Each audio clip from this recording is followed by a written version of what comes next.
Run It Back Nation, what is good? Listen, a couple things we got to talk about, man. Kawhi Leonard is out indefinitely, which is, I'm not laughing at an injury, but in the context of Daryl Morey, the Clippers, James Harden, the whole thing, it's freaking hilarious. A player that Daryl Morey passed on in the draft went bananas last night in an overtime game. We have a Jared McCain update, and then we're going to talk some Sixers Magic final preseason game. Thanks for being here. Let's go.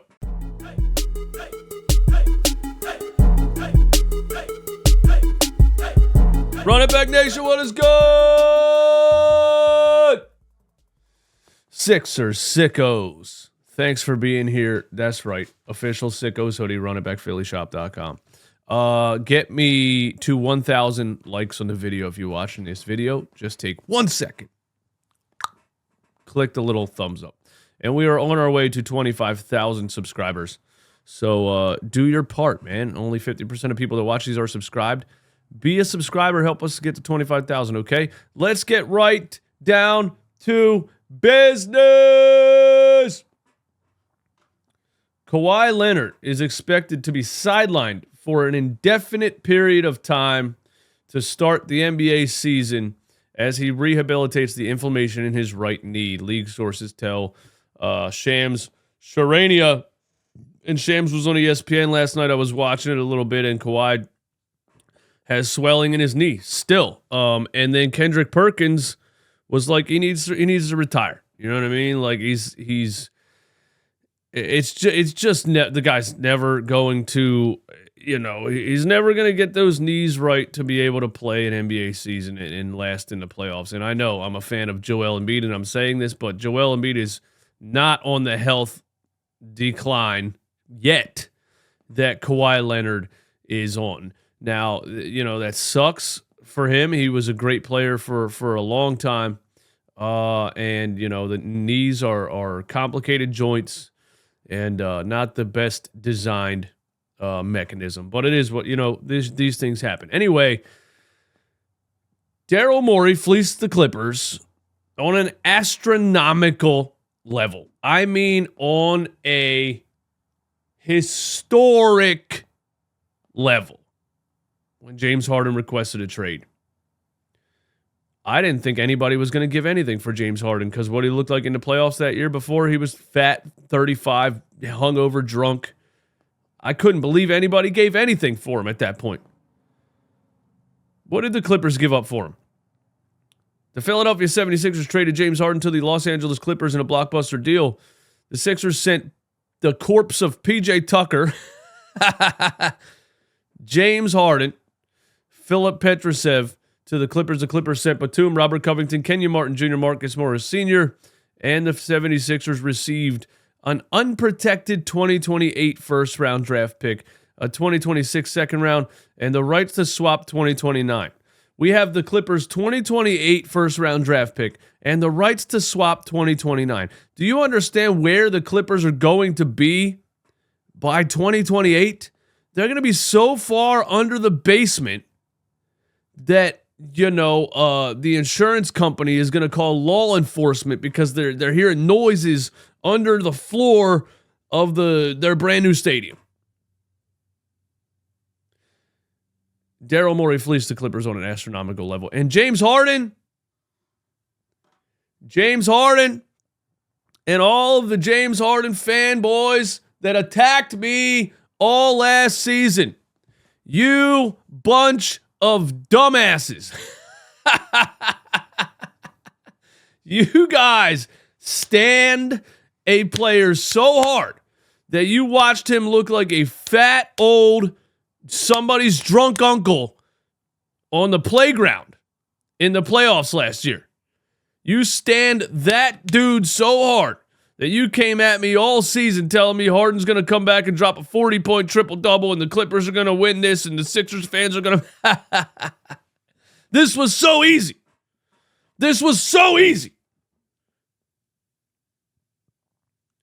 So easy. And James Harden, I hope you're happy. You fucking idiot. You stupid dumbass. You requested a trade out of a situation, out of a team that had draft assets, out of a team that had cap space. You requested a trade out of an organization that just had you in the second round of the playoffs, where you choked because you look like a shell of yourself because you didn't put any effort into sustaining your level of physical fitness. But you're so narcissistic and delusional that you blamed everybody else. You're so narcissistic and delusional that you didn't think being in a strip club until 5 a.m. when you're 35 was the reason you sucked in the playoffs. You blamed Daryl Morey. You blamed Doc Rivers. You blamed, I don't know, Joel Embiid probably. And in that requesting a trade, you cost yourself hundreds of millions of dollars. Well, you cost yourself hundreds of millions of dollars by sucking.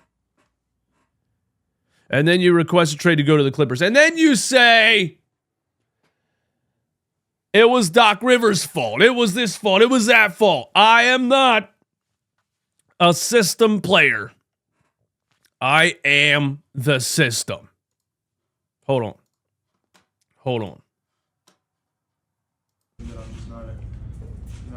I'm not a system player. I am a system. Have fucking fun, dude. Have fun being the system player for an absolute tanking franchise. Have fun, James Harden. Have fun being the system and stat padding all the way to the bottom of the Western Conference this season. You dumb loser.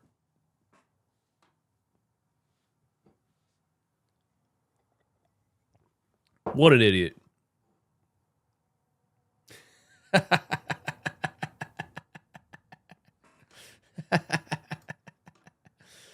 Oh, that's just rich. That just makes me so happy. It's unbelievable. Now listen, an update on Jared McCain. And then we're going to talk about Dalton Knecht and whether or not Daryl Morey made a mistake or not. Jared McCain update. He did have a pulmonary contusions from last night's fall versus Brooklyn, which is a bruise of the lung. He's been discharged from the hospital and is home resting. Will be reevaluated today for a concussion, but there's optimism the rookie avoided a serious injury. And then Keith Pompey reported that he has been cleared. There is no symptoms of a concussion. He's out tonight versus the Orlando Magic, but he doesn't have concussion symptoms. He doesn't have anything like that. So Jared McCain should be good to go pretty soon. And thank the basketball gods for that, because our only other option at backup center is 59-year-old Kyle Lowry and Reggie Jackson, who's completely washed. So, hopefully Jared McCain comes back sooner than later. But speaking of the Jared McCain draft pick, the player that was one spot ahead of Jared McCain in the draft, who everybody thought Daryl Morey was going to draft. I mean, it was so obvious. The only way you could miss him was by overcomplicating it and trying to be a genius, and that's what Daryl Morey did.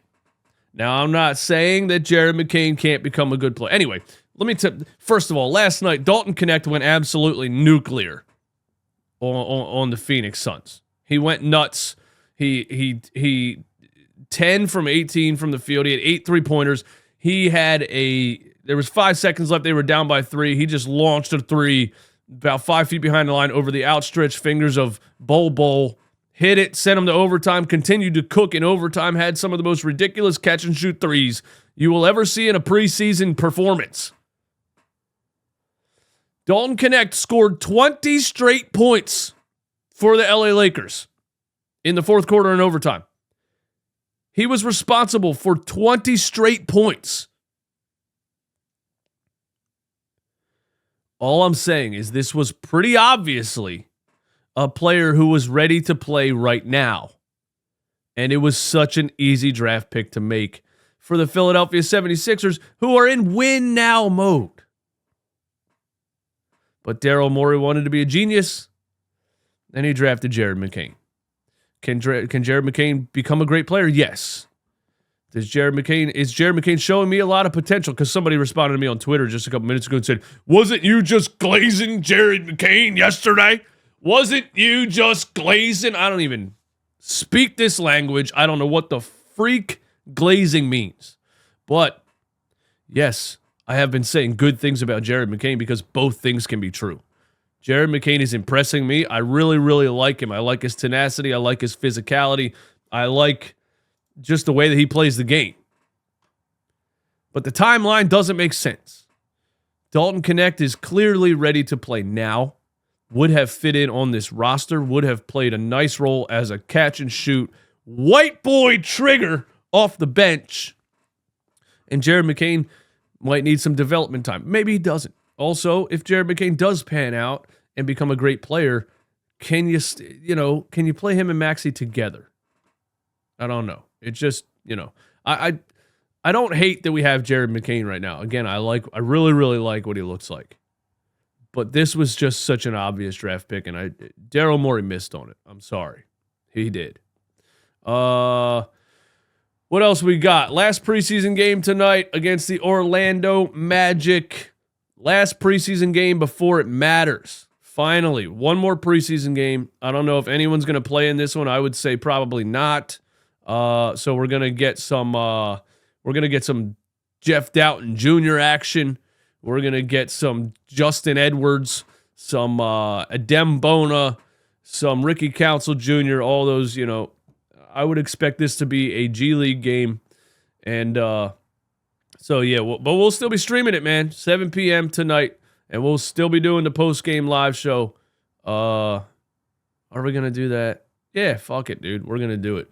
And the last thing here is an article that Austin Krell wrote that I think the headline is funny for, and I'm not even gonna take the time to click on it. But he just posted this. Tobias Harris is elsewhere, but he invested in the Sixers in a way that is paying off now and beyond. What?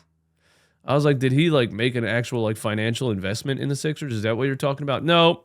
When you click on the article, Tyrese Maxey's latest leap somehow has something to do with the fact that Tobias Harris gave him advice when he was a rookie. Okay, no. Tobias Harris is probably a nice guy. Tobias Harris was probably nice to Tyrese Maxey when he was a rookie. But we do not have to stretch it so far that we're giving Tobias Harris credit for Tyrese Maxey's development. Give me a fucking break. If Tobias Harris never existed, Tyrese Maxey would still be doing exactly what he's doing. Nice try on the clickbait. I'll see you guys tonight, man. I'm out.